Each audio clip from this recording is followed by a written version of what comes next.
They thought they could scare her out of the neighborhood, but when the HOA tried to illegally tow her RV, the only home she and her daughter had, she turned their quiet suburban street into a full-on showdown the HOA never saw coming. In a quiet neighborhood outside Sacramento, Jenna Carter, a traveling ER nurse, lived part-time in her customized RV parked neatly in her driveway. It was spotless, modern, and fully compliant with city regulations. But the HOA president, Harold Briggs, hated anything non-traditional, and Jenna's independence threatened his obsession with control. While Jenna was on a night shift, Harold secretly called a private towing company and ordered them to remove the oversized vehicle immediately. The next morning, just as Jenna returned home, she saw two tow operators hooking chains around her RV.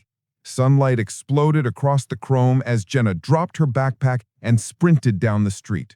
One man tried to climb into the tow truck, but Jenna grabbed the door, yanked him down, and shoved him back with the full strength of someone who'd lifted patients her entire career.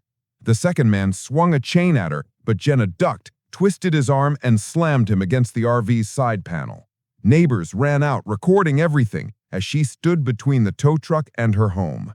Harold marched over with a smug smile, waving papers that claimed RVs destroyed community aesthetics.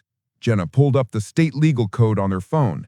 California allowed RVs on private driveways for up to 72 hours, and her time-stamped logs proved she was within every limit. She shouted the law loud enough for the entire block to hear, and the crowd erupted behind her. But she didn't stop. She forced an emergency HOA meeting that same afternoon. Inside the community room, sunlight beaming through the blinds, Jenna slammed photos, timestamps, and recordings onto the table.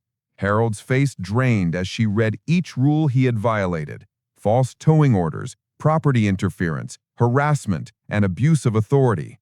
Board members exchanged horrified looks.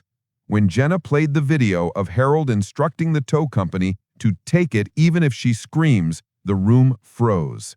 The board voted unanimously to remove Harold as president, fine him personally for the illegal tow order, and grant Jenna written permission to park her RV indefinitely.